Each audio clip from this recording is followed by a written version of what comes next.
하나님의 말씀은 지난 시간에 이어서 로마서 13장 9절 말씀입니다. 로마서 13장 9절 말씀 같이 읽습니다. 시작. 간음하지 말라, 살인하지 말라, 도둑질하지 말라, 탐내지 말라 한 것과 그 외에 다른 계명이 있을지라도 내 이웃을 내 자신과 같이 사랑하라 하신 그 말씀 가운데 다 들었느니라. 아멘. 우리는 지난 시간에 13장 처음에 들어와서 위에 있는 권위에 복종하라 이런 말씀을 나누었죠. 근데 이 권세에 복종하는 문제에 대해서 나눌 때 그 권세라는 것이 극악무도한 독재자에게까지 복종하라는 말이냐, 말 그대로 국민을 그저 개미 생명처럼 여기고 쉽게 그냥 그 수십 수백 수천 수만 명을 학살하는 그런 독재자들에게까지도 복종하라는 말이냐, 그거가 아니라고 말씀드렸어요. 그리스도인은 복음 없는 세상 사람과 함께 살아가게 되죠. 어쨌든 우리가 세상을 살면 예수님 믿는 사람만 있는 게 아니라 예수님 믿지 않는 사람과 함께 살아가게 돼요. 그런데 그리스도인에게 교회법만 중요하다고, 교회 아닌 세상 속에서 세상 사람과 함께 섞여 살면서 세상을 그냥 일반적으로 무시하고 그냥 맘대로 멋대로 살면 안 된다는 거죠. 과거 세대에 그런 예가 많았어요. 교회만 중요하고 세상은 중요하지 않다 여기면서 교회의 어떤 종교색을 세상 가운데 나타내는데 전혀 인격적이지 않고 배려하지 않고 마음대로 그저 그냥 대중이 있는 자리에서도 마음대로 종교 활동하면서 전혀 배려하지 않았던 모습들이 많았거든요. 그런데 바울은 그런 말을 해요. 오늘 그 사회 보편 질서라는 게 있잖아요. 사회 질서라는 게 있잖아요. 누구보다도 앞서서 존중해야 하고 모범적으로 지켜야 한다면 그 사람이 바로 그리스도인들이다. 탁월한 시민 의식이 있는 모범 시민이 되어야 한다, 이런 말이에요. 이것이 바울이 13장을 통해서 우리에게 하려는 핵심이죠. 권세들에게 복종하라는 것은 그 사회에 질서가 유지되는 일에 앞장서고 또 선한하고 인격적인 그러한 모범 시민으로서의 역할을 잘 감당해라, 그런 이야기가 계속 진행되는 가운데에 오늘 13장 9절이 나오는 거죠. 13장 9절의 말씀을 좀 쉽게 풀어서 말씀드리자면, 만약 여러분이 이웃을 자신처럼 사랑한다면 이웃을 쾌락의 도구로 이용하거나 죽이거나 도둑질하거나 욕심에 눈이 멀어 속여 빼앗는 일은 없을 겁니다. 우리가 아는 십계명은 네 이웃을 네 몸과 같이 사랑하라, 이 한 말씀 안에 그 의미가 다 담겨 있기 때문입니다. 이렇게 말하는 거죠. 바울이 성경을 아주 정확하게 읽어냈죠. 그 상위법을 아는 거예요. 우리도 그래야 되죠. 이 말씀이요, 이후로 계속해서 적용이 돼요. 앞으로 보실까요? 10절 계속 읽어볼게요. 10절 시작. 사랑은 이웃에게 악을 행하지 아니하나니 그러므로 사랑은 율법의 완성이니라. 아멘. 이 율법의 완성을 예수님이 우리에게 몸으로 삶으로 직접 보여주셨죠. 친구를 위하여 목숨 버림은 이에서 더 큰 사랑이 없다 하셨죠. 그리고 예수님은 부족한 나를 친구 삼아 주셨죠. 그리고 친구된 나를 위해 몸버려 피 흘려 죽어주셨죠. 나 대신 죽으신 거예요. 이보다 더 큰 사랑이 어디 있어요? 사람이 생명을 버리면서 살아가는데 그 생명보다 더 귀한 것을 버릴 수 있다면 예수님은 그러셨을 거예요. 그래서 가장 소중한 생명을 버리시면서 우리를 사랑하셨기 때문에 이 율법이 완성된 거예요. 율법이 끝난 거예요. 더 이상 율법이 예수님에게 요구할 것이 없어요. 요청할 것이 없어요. 그래서 율법의 시작과 끝이 바로 예수님이죠. 율법을 주신 이유도, 예수님으로 완성하신 이유도 하나님이 우리를 사랑하셨기 때문에 예수님을 통해서 우리를 사랑하신다는 사인을 보여주신 거예요. 그래서 율법인 하나님 말씀과 예수님의 삶과 죽음, 부활은 명백하게 하나님이 우리를 사랑하신다는 증거예요. 성경, 구약 성경 맨 마지막에 하나님이 언제 우리를 사랑하셨습니까? 라고 아주 버릇없이 되물었던 경우가 있었죠. 그것에 대해서 하나님께서 이런 답을 준비하신 거예요. 나의 소중한 외아들, 내 목숨보다 더 귀한 외아들을 너를 위해서 희생했다. 이보다 더 큰 사랑이 어디 있겠냐는 거죠. 그래서 요한복음에 하나님이 세상을 이처럼 사랑하사 독생자를 주셨다. 이는 저를 믿는 자마다 멸망치 않고 영생까지 얻게 하신다는 거예요. 그저 죽음을 면하는 정도가 아니라 영원한 삶, 영원한 나라까지 선물로 줄 테니까 이 은혜 아래에 동참해라. 이 구원의 은혜 아래 동참해라. 이 하나님께서 아름다운 초대를 하시는 거예요. 사랑하시기 때문에 그럴 수 있는 거죠. 그래서 사랑하는 삶은 곧 예수님처럼 사는 삶이다. 예수님처럼 예수님 따라 사는 사람이 그리스도인이죠. 나는 예수님처럼 살 거예요. 예수님 따라 살 거예요. 그게 그리스도인이에요. 예수 그리스도잖아요. 그죠? 그래서 다른 말로 예수님 따라 사는 삶이니까 이 스승 따라 제자 있다고. 그죠? 그 제자의 삶, 제자도, 펠로우십 여기서 나오는 거죠. 우리는 한마디로 그리스도인들인데 그리스도인들은 한마디로 뭐냐? 쉽게 말해서 예수 따라쟁이들. 예수님 따라 사는 삶. 그 예수님 흉내내는 거예요. 표절이라도 좋아요. 예수님처럼만 살면 돼요. 그래서 우리는 그리스도인이요 예수님의 제자죠. 자, 그런데 나의 모습, 나의 삶 안에 예수님이 보이냔 말이에요. 예수님 따라 비슷한 어떤 모습이 있냐는 거예요. 어떤 것을 선택할 때, 어떤 것들을 판단할 때 나의 말이나 언행심사 모든 어떤 면에서 예수님처럼 비스무리하게라도 나타나는 부분이 있냔 말이에요. 만약에 우리가 자칭 그리스도인이라고 하면서 그런 예수님 닮은 모습이 나타나지 않는다면 우리는 가슴을 치며 회개해야 되는 거죠. 그건 가짜 그리스도인이거든요. 그래서 모든 그리스도인은 예수님 제자가 맞아요. 그래서 예수님은 승천하시기 전에 이런 말씀하셨어요. 마태복음 28장 가볼까요? 여러분 성경을 빨리 펴보세요. 마태복음 28장 18절로 20절까지 말씀 보면은 마태복음 28장 18절로 20절 같이 읽어볼게요. 같이 읽습니다. 시작. 예수께서 나와 말씀하여 이르시되 그러므로 너희는 가서 모든 족속을 아버지와 아들과 성령의 이름으로 세례를 베풀고 내가 너희에게 분부한 모든 것을 가르쳐 지키게 하라. 볼지어다 내가 세상 끝날까지 너희와 항상 함께 있으리라 하시니라. 아멘. 여기에 보면은 모든 민족을 뭐로 삼아라? 여기서 신자 삼아라 또는 성도 삼아라 하지 않았죠. 뭐 삼으래요? 제자 삼아라. 제자라고 하는 정체성은 뭘 전제하죠? 스승을 전제하죠. 그 스승과 제자의 관계에서 가장 중요한 한 가지의 일이 있다면 뭘까요? 스승이 가르치고 제자는 배우는 것이죠. 그렇죠? 그래서 배워서 지키게 하라. 이 교회는요, 한마디로 예수님을 가르치고 배우는 곳이에요. 이것이 교회의 기본이에요. 유일하게 마지막 교회가 해야 할 일이 하나 남아 있다면 바로 예수님 배우고 예수님처럼 사는 삶을 가르치는 거예요. 뭘 가르치고 뭘 배울까요? 하나님 말씀 안에 있는 예수님에 관한 것. 오실 예수님, 오신 예수님, 오실 예수님. 그래서 예수님께 세상 지식이나 대단한 어떤 성공 기법을 배우는 게 아니죠. 쉽게 말하자면 우리가 예수님께 배우는 것은 사랑하는 법이에요. 사랑하는 법. 예수님이 그렇게 사셨으니까. 더 구체적으로 말해볼까요? 하나님 사랑하는 법, 이웃 사랑하는 법. 이것을 배우는 거예요. 11절 계속 볼까요? 11절 시작. 로마서 13장 11절 시작. 또한 너희가 이 사이기를 알거니와 자다가 깰 때가 벌써 되었으니 이는 이제 우리의 구원이 처음 믿을 때보다 가까웠음이라. 하나님과 사람 앞에 올바르게 사십시오. 여러분도 아시겠지만 지금은 잘 때가 아닙니다. 일어나야 할 때죠. 왜냐하면 주님께서 오실 날이 우리가 처음 주님을 믿을 때보다 더 가까워졌기 때문입니다. 그렇죠?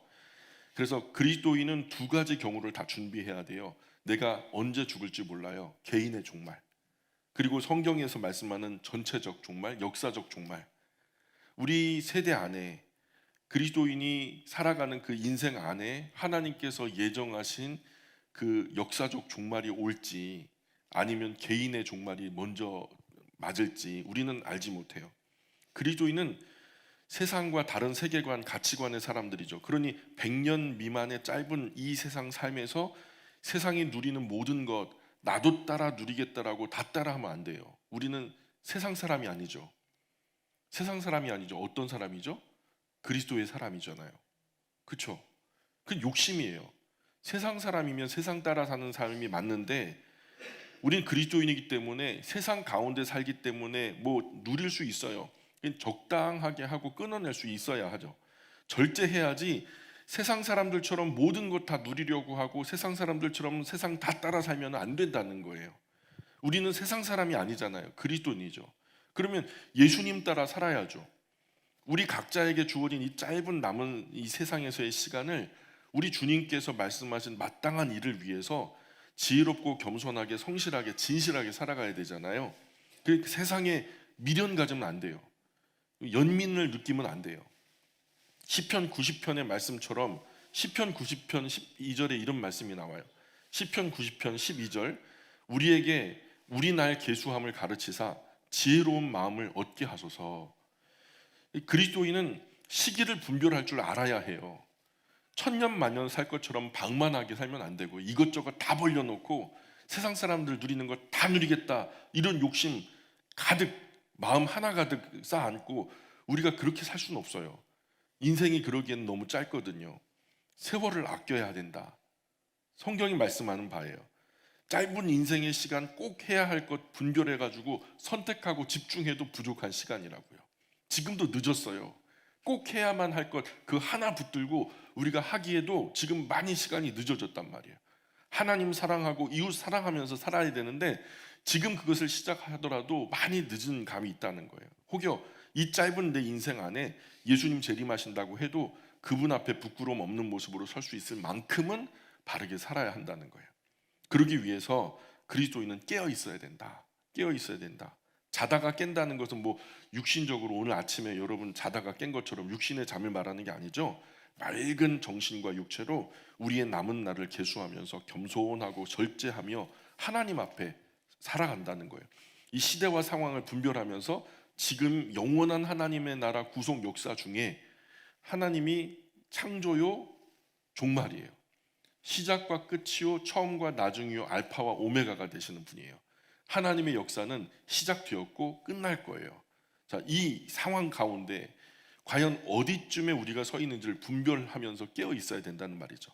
지금이 이불 덮고 잘 때인지 자다가 일어날 때인지 뿌려야 될 때인지 걷어야 될 때인지 마지막을 준비해야 될 때인지 이제는 갑옷 벗고 창검 내려놓고 쉬어야 할 때인지 다시 영적 갑옷 견고하게 동여매고 전투 준비해야 될 때인지 우리가 영적으로 깨어 있어야 한다는 거죠. 깨어 있어야 대적할 수 있다는 말이에요. 그래야 싸울 수 있죠. 그래서 베드로는 베드로전서 5장 8절에 뭐라고 말하냐면 베드로전서 5장 8절 베드로전서 5장 8절에 이렇게 말해요. 근신하라 깨어라 너희 대적 마귀가 우는 사자같이 두루 다니며 삼킬 자를 찾는다. 너희는 믿음을 굳건하게 하여 그를 대적하라. 왜냐하면 세상에 있는 너희 형제도 지금 동일한 고난을 당하고 있는 줄을 알기 때문이다. 이렇게 말해요. 지금 잠자는 시대가 아니래요. 깨어날 시대지. 계속해서 우리 본문으로 돌아와서 로마서 13장 12절 한번 볼까요? 12절 시작. 밤이 깊고 낮이 가까웠으니 그러므로 우리가 어둠의 일을 벗고 빛의 갑옷을 입자. 그렇죠. 예, 갑옷 벗을 때가 아니죠. 뭐래요? 갑옷을 입을 때라는 거죠. 뿐만 아니라 정신 더 바짝 차리고 더 견고하게 동여매야 할 때라고 가르치고 있어요. 그러면 어떻게 영적 갑옷을 견고하게 입을 수 있을까? 어떻게 영적인 갑옷을 눈에 보이면 쉽겠는데 영적 갑옷을 어떻게 더 동여맬 수 있을까? 이렇게요. 13절입니다. 시작. 낮에와 같이 단정히 행하고 방탕하거나 술 취하지 말며 음란하거나 호색하지 말며 다투거나 시기하지 말고. 예. 그리스도인은 세상 사람들에게 공격받을 틈이 없도록 인정받는 단정하고 바른 삶을 살아야 합니다. 그러니 그리스도인에게 술 취해서 분별력 잃는 모습은 합당하지 않습니다. 성적인 쾌락을 탐닉하며 방탕하고 음란한 삶으로 타락하지 마십시오. 모처럼? 세상처럼. 다른 사람을 시기 질투해서 각종 싸움, 다툼, 분쟁에 휘말려 인생 허비하시면 안 됩니다. 이런 말이에요. 영적인 갑옷을 입으라는 말은 곧 바른 생활, 모범된 삶으로 무장하라는 거예요. 앞선 베드로 전서 말씀처럼 주변 어떤 사람에게도 악한 마귀 더러운 귀신들에게 도발당할 틈을 주지 말라는 거예요. 세상이 짧죠. 그런데 시기 질투, 미움 다툼 그래가지고 그로 인해서 고소 고발 들어가고 각종 송사에 휘말리면 인생 고달파지죠. 3년 5년 뭐 인생 허비하는 것은 아주 쉬운 일이에요. 고달파져요. 그 대단한 이익, 그것으로 인해서 우리가 얻게 되는 대단한 이익보다도 우리에게 남아있는 이 짧은 남은 인생의 시간이 훨씬 더 소중하잖아요.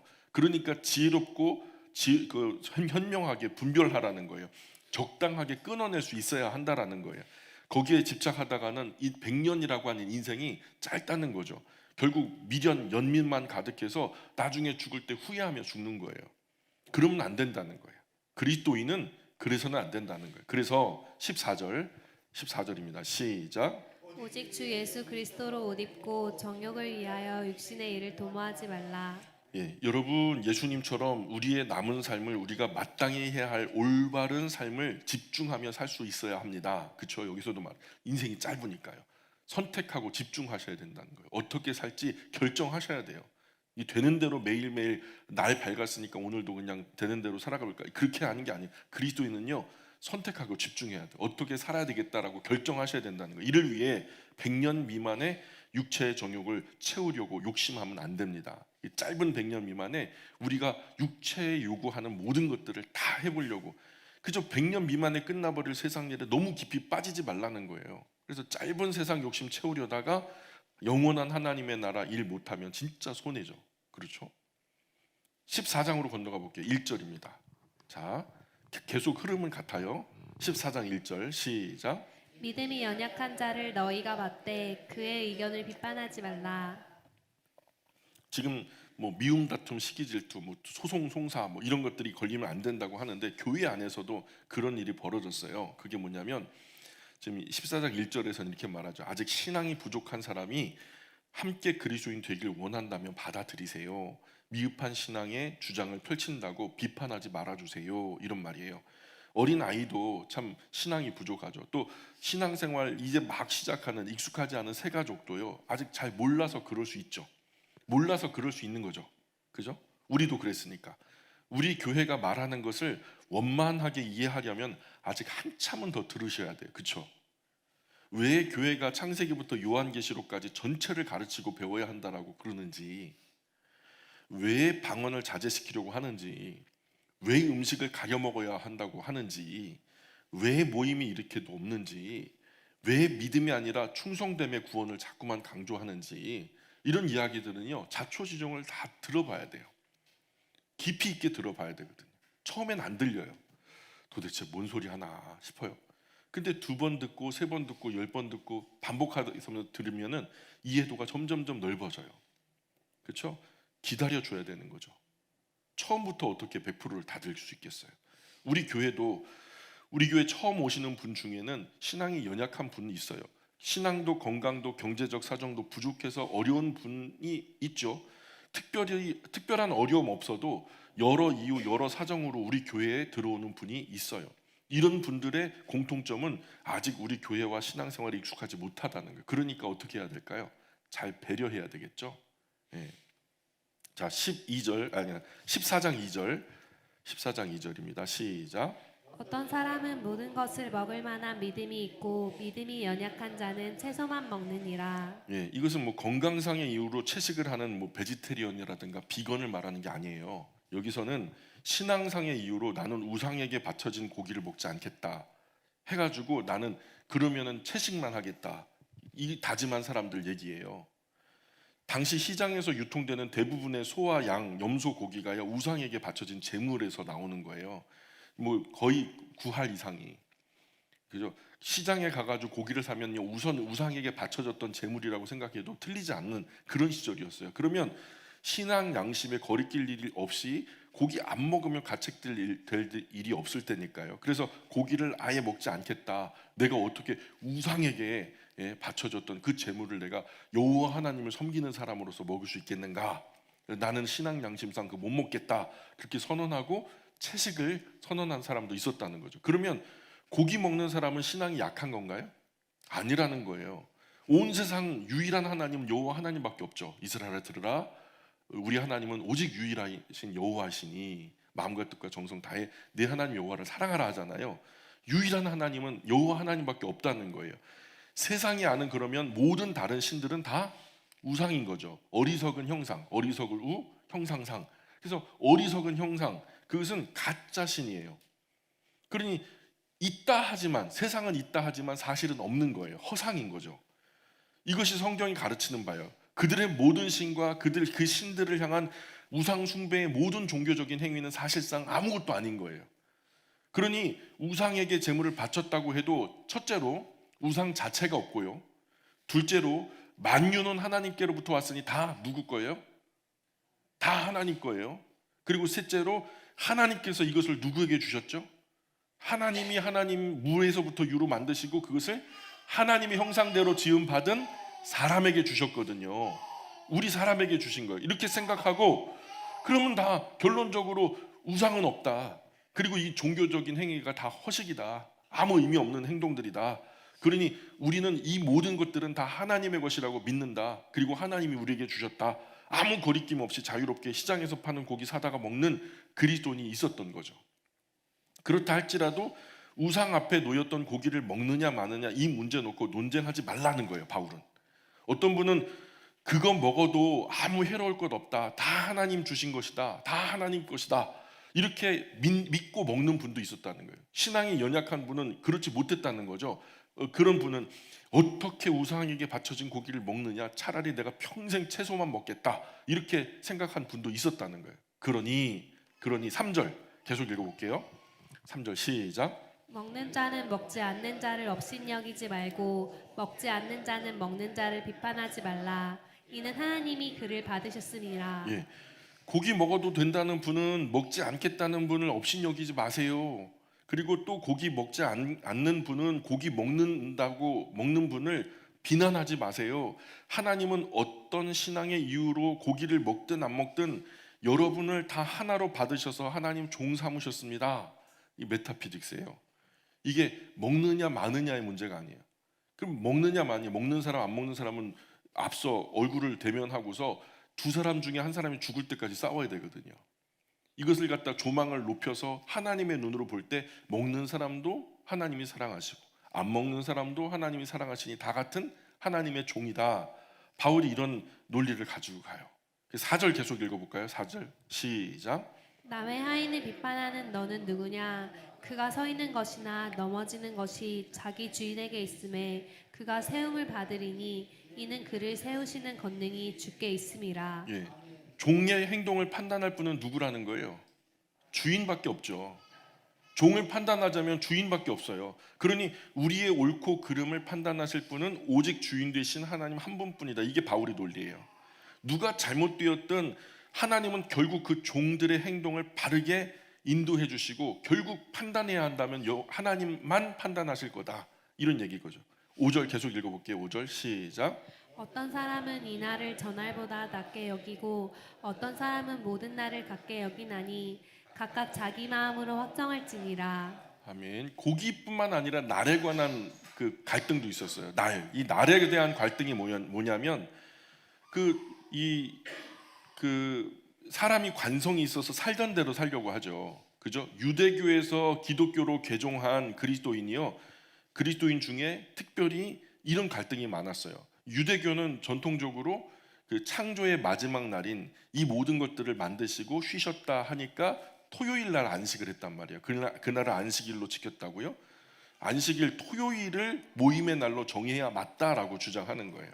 근데 우리가 예수님께 제대로 배운 사람들은 안식 후 첫날 하면서 이 부활하신 날도 또 성령이 강림하신 날도 또 예수님께서 살아 계실 때에 뭐 전통적으로 모여서 함께 모임을 가졌던 날도 주일이니까. 그래서 몸소 가르쳐 주신 대로 안식 후 첫날인 주일로 모임의 날을 계속하는 것이 맞나, 아니면은 과거 유대교의 전통대로 토요일을 모임의 날로 정하는 게 맞나. 여기서 이날 저날은요 토요일이냐 주일이냐의 얘기예요. 이날은 주일을 말하는 거고 저날은 토요일을 말하는 거예요. 그래서 그리스도인이 함께 모여 예배할 날을 정하는 것에 있어서 계속 갈등이 되는 거예요. 그래서 차라리 어떤 의견이 나왔냐면 두 날 다 지켜버려라. 두 날 다 지켜버려라. 그래서 이날의 전날보다 낫다. 전날이 이날보다 낫다. 아니다. 두 날 모두 같다. 이걸 시시비비라고 하죠. 시시비비를 가린다. 그럼 시는 옳을 시, 비는 아닐 비, 그죠? 옳다 아니다를 가린다는 거잖아요. 그래서 너도 아니고 너도 아니야. 양쪽 다 부정하는 것을 양비론이라고 하죠. 근데 너도 맞고 너도 맞아. 이럴 때는 양시론이라고 해요. 지금 여기서 이 교회 안에 로마의 그리스도인들 안에 양시론이 있었던 거예요. 아, 토요일 주일 다 모여. 다 지키면 되지. 여기서 말하는 것은 모든 날이라는 것은 365일 모든 날이 아니라 토요일, 주일 모두 다 이걸 말하는 거죠. 근데 우리가 알듯 지금 와서 생각해 보면 하나님의 날이 뭐 주일만 하나님 날이에요? 토요일만 하나님 날이에요? 다 365일 다 하나님 날이죠. 다 주님의 날이에요. 그렇죠? 그런 마음으로 우리 6절 계속 읽어볼게요. 6절 시작. 나를 중히 여기는 자도 주를 위하여 중히 여기고 먹는 자도 주를 위하여 먹으니 이는 하나님께 감사함이요 먹지 않는 자도 주를 위하여 먹지 아니하며 하나님께 감사하느니라. 예, 서로 갈등하는 갈등의 주 원인이 뭐냐 하는 거죠. 모임의 날을 토요일로 주장하는 사람도 주일로 주장하는 사람도 고기를 거리낌 없이 먹는 사람도 특별한 마음으로 고기를 먹지 않겠다는 사람도 다 하나로 하나님 사랑해서 하나님 앞에 더 바르게 더 옳게 살아보려는 경건의 노력 아니냐는 거예요. 양쪽 모두의 공통점은 모두 하나님께 감사하면서 하나님 앞에 조금 더 바르게 조금 더 선하게 하나님이 기뻐하시는 모양대로 좀 살아가 보려고 경건의 노력 끝에 나온 발상이잖아요. 그러니까 양쪽 다 하나님 사랑해서 하는 삶의 노력이라는 거예요. 그러니 그럴 수 있어 여겨주라는 거죠. 그럴 수 있어 비난하지 말라는 거예요. 손가락질하지 말라는 거예요. 따라해 볼까요? 그럴 수 있어. 그럴 수 있어. 예. 7절 8절 계속 읽어볼게요. 7절 8절 시작. 우리 중에 누구든지 자기를 위하여 사는 자가 없고 자기를 위하여 죽는 자도 없도다. 우리가 살아도 주를 위하여 살고 죽어도 주를 위하여 죽나니 그러므로 사나 죽으나 우리가 주의 것이로다. 아멘. 우리는 우리를 위해 죽고 사는 문제를 마음대로 선택할 권리가 없습니다. 그렇죠? 우리가 뭐 죽고 사는 것 어떻게 하겠어요? 우리는 그저 살든지 죽든지 주님만을 따라야 맞는 것입니다. 왜냐하면 우리는 사나 죽으나 다 주님의 것이기 때문입니다. 우리가 번 것으로요. 여러분 열심히 일해가지고 돈을 벌잖아요. 그 번 것으로 다 먹으려고 해봐요. 예를 들어 월급을 100만 원 받는다. 그럼 100만 원어치 먹을 거 사가지고 혼자 먹어봐요. 배 터져요. 맞아요? 우리가 번 것으로 다 입을 거 사봐요. 옷장 터져요. 그러니 우리 먹을 것 먹고 입을 것 입고 남는 거 베풀면서 살라는 거죠. 혼자 잘 먹고 잘 살라는 말이 아니죠. 우리 사는 목적은 하나님 영광이에요. 그 영광은 우리 안에서도 나타나야 하지만 하나님을 잘 알지 못하는 세상 가운데도 나타나야 한다는 거죠. 그래서 예수님은 서로 사랑하라는 말씀을 하셨어요. 예수님은 서로 사랑해라. 요한복음 13장 35절에 보면은 너희가 서로 사랑하면 이것으로써 모든 사람이 너희가 내 제자인 줄 알 거다. 예수님이 제자는 뭐 한다는 거예요? 예수님 제자는 사랑한다는 거예요. 사랑한다는 거예요. 자, 그래서 오늘 본문의 9절 계속 읽어볼까요? 9절. 자, 9절 시작. 이를 위하여 그리스도께서 죽었다가 다시 살아났으니 곧 죽은 자와 산 자의 주가 되려 하심이라. 아멘. 우리가 서로 사랑하고 이웃 사랑할 때 예수님 제자가 되는 것뿐만 아니라 하나님께 영광을 받으신단 말이죠. 그런 삶이 하나님 보실 때 맞는 인생이다. 맞는 인생. 이것 때문에 이것을 위하여 예수님께서 십자가에 죽고 다시 부활하셨다는 거예요. 우리로 사랑하는 사람을 살게 하시려고. 우리가 사나 죽으나 언제나 예수님이 우리의 주인 되셔서 우리 삶을 예수님의 거룩한 목적대로 사용하기 위해서 십자가 위에 죽고 다시 살아나 부활하셔서 우리를 그 피값으로 생명값으로 사신받았다. 이제 우리는 누구 거다? 주님 거다. 그럼 주님 기뻐하시는 대로 주님이라는 게 뭐예요? 주인 주자, 주인님이라는 거예요. 우리는 그럼 자연스럽게 뭐가 되는 거예요? 종이 되는 거죠. 종은 누구의 뜻을 따라요?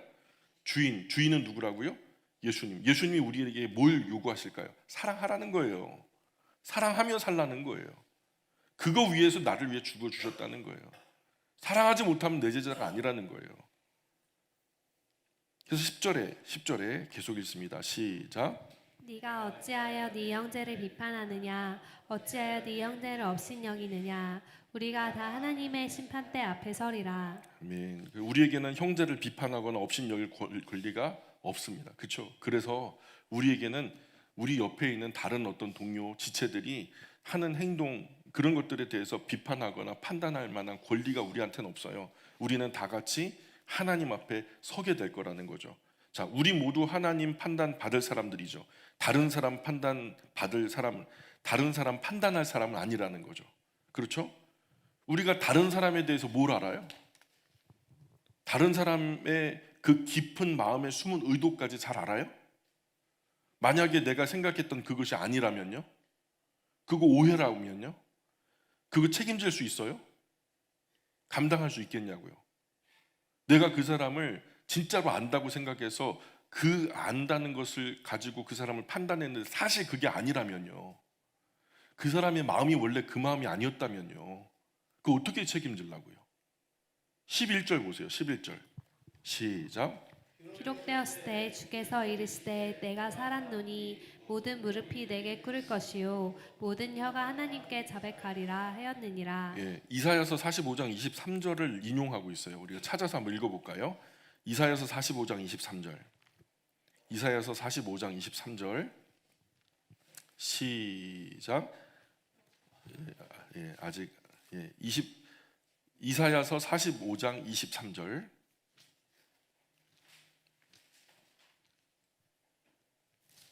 읽어보겠습니다. 시작. 내가 나를 두고 맹세하기를 내 입에서 의로운 말이 나갔은즉 돌아오지 아니하나니 내게 모든 무릎이 꿇겠고 모든 혀가 맹세하리라 하였노라. 아멘. 자, 여기서 이 하나님께서 하나님 자신을 두고 맹세하셨다는 거예요. 그러면 뭐 어떻게 되겠어요?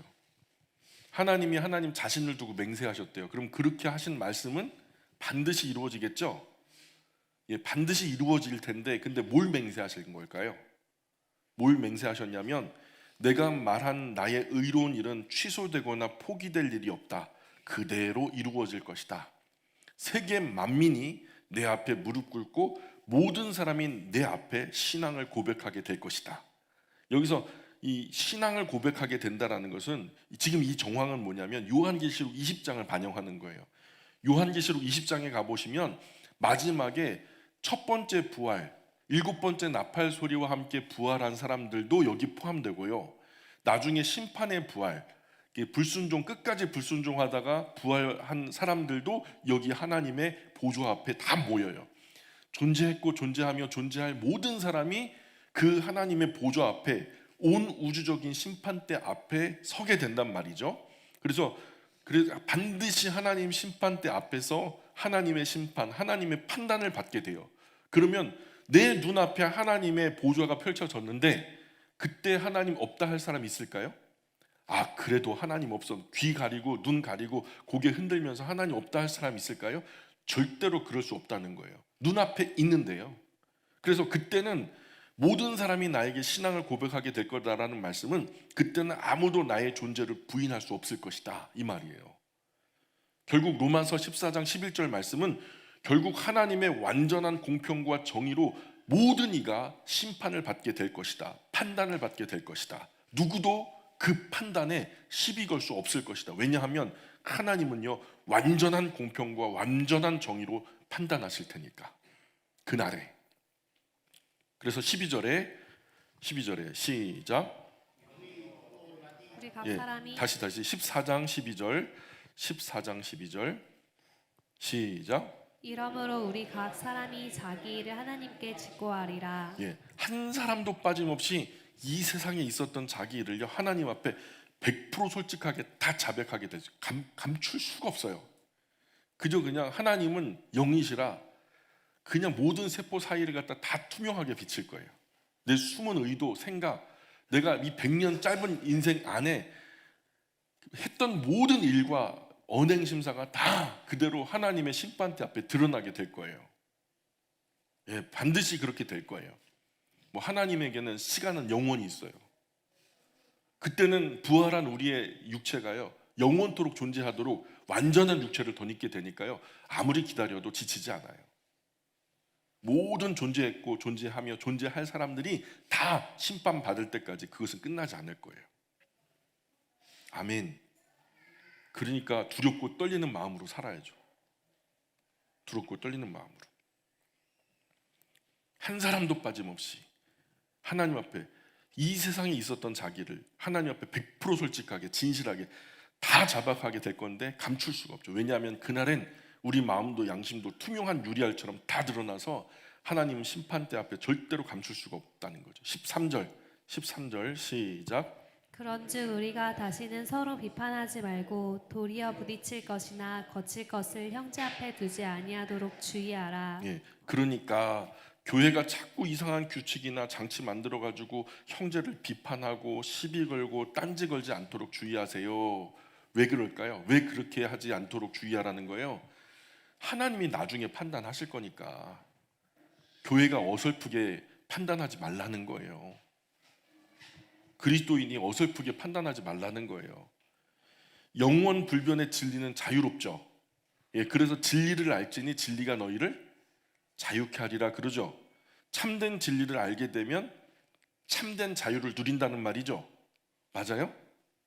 그런데 섣부른 진리, 어설픈 진리로 자꾸 형제를 재단하고 자르고 금그어서 시비 걸고 딴지 걸고 그렇게 하면 안 된다는 거예요. 자꾸 장애물을 치워줘야지 장애물을 만들면 안 된다는 거예요. 그저 먹는 사람도 먹지 않는 사람도 다 하나님 사랑하잖아요.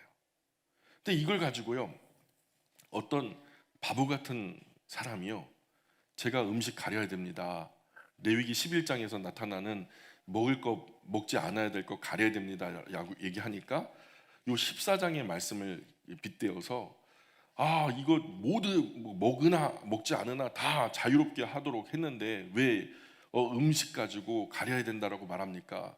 근데 이 사람들이요, 좀 이 유대인들이었잖아요, 그렇죠? 지금 이 문제는 유대인 중에서 뭐 날이나 또 음식을 갖다 가려 먹는 것에 대해서 이거 그 시장에서 내다 파는 그 음식을 먹어야 되냐 말아야 되냐. 근데 거기서 음식을요, 이건 개고기, 뱀장어 아니면 돼지고기 이런 것들을 말하는 게 아니거든요. 그 유대인들은요, 레위기 11장에 철저했어요. 먹어야 될 음식을 말하는 거예요. 그들에게 돼지고기는 음식이에요, 음식이 아니에요? 음식이 아니에요. 그들에게 뱀장어는 음식이에요, 음식이 아니에요? 음식이 아니었던 거예요. 음식이라고 하는 것은 이미 선정된 거예요. 이 레위기 11장에서 허락되어진 음식 안에서 신앙과 종교적인 의미로 이것을 우상에게 바쳐줬다고 해서 먹어야 될지 말아야 될지에 대한 갈등을 말하는 거지, 이게 개고기, 소고기, 돼지고기, 못 먹을 모든 것들을 다 포함하는, 모든 벌레까지를 포함하는 그런 음식이 아니란 말이에요. 이걸 가지고 음식 가려 먹는 거 거짓말이다, 이제는 자유롭게 됐다, 그러니 뭐 자유롭게 먹어도 된다 이렇게 말하면, 그래도 지옥 가진 않는다니까요. 열심히 드셔도 이 레위기 11장에서 금하신 음식을 열심히 드셔도 지옥 가진 않는데 병원 간다고요. 11장부터는 육신의 복음이기 때문에 건강하려면 너희가 애굽에서 보았던 그 질병의 하나라도 너희를 쫓아오지 않기 위해서는 이 말씀을 지켜라 한 거예요. 이 말씀대로 지키면 그들이 봤던 그 열 가지 질병들이 너희에게 없을 거라는 거예요. 그래 너희가 제사장 나라로서, 형님 나라로서 열방 가운데 존경받는 그 자리에서 건강하게 행복하게 잘 살 수 있을 것이다. 하나님의 거룩한 영향력을 사방의 열방의 나라에 미치면서 그렇게 아름답게 살 수 있을 것이다 라는 걸 말하는 거지, 이것은 레위기 11장의 말씀을 겨냥해서 모든 음식 다 하나님께서 자유하게 하셨다, 그런 용도로, 그런 해석으로 쓰면 된다 안 된다? 안 된다는 거예요. 이것은 벌써 전제가 구별된 음식을 말하는 거예요. 구별된 음식을. 오늘은 여기까지만 할게요. 기도하겠습니다. 귀하신 하나님, 저희가 참 미흡하고 미진해서 어리석어서 하나님의 말씀을 잘못 알아서 우리가 어설픈 잣대로 다른 이들을 재단하며 선을 그어 규정하고 판단하고 또 어리석은 행보를 하지 않도록 하나님의 말씀이 지혜가 되셔서 저희의 삶에 기준을 허락하여 주시기를 소망합니다. 하나님, 저희가 그동안 혹여나 알고 또는 모르고 이런 잘못된 판단으로 우리의 형제 자매를 아프게 하거나 상처를 준 일이 있다면 용서하여 주시고, 하나님 주님 부르시는 그날까지 하나님을 사랑하고 하나님을 의지하며 살아가는 모든 형제 자매와 평화하며 주님 함께 기쁨을 만들어 갈 수 있도록 은혜 내려 주옵소서. 저희들은 평화를 만드는 사람이지 평화를 깨뜨리는 사람이 아니라고 우리 주님 예수님께서 가르쳐 주셨사오니 남은 평생 동안에 이 아름다운 일들을 도모하며 주님 기뻐하시는 복된 삶을 살아갈 수 있도록 은혜 내려주시기를 소망합니다. 이렇게 5월 한 달도 주님의 은혜 아래 행복하게 또 열심히 주님 뒤따라 예수님처럼 살기 원하는 모든 하나님의 자녀들이 오늘도 주님의 거룩한 영적인 식탁에 나올 때에 빈손으로 나오지 않고 귀한 물질 여러 헌신과 봉사 희생으로 주님 앞에 나왔사오니 은밀하게 섬긴 그 손길마다 만배로 갚아 주시사 그 일에 만족과 보람과 기쁨 누리게 도와주시고 이 땅 짧은 시간 사는 동안에 하나님의 나라 영광의 일들로 충만케 하시사 쌓을 상급 많게 하시고 또 이 일에 있어서 이루어지는 모든 과정 속에 필요한 모든 건강과 물질로 또 필요한 영적인 것들로 우리 하나님께서 채워주시기를 간절히 소망합니다.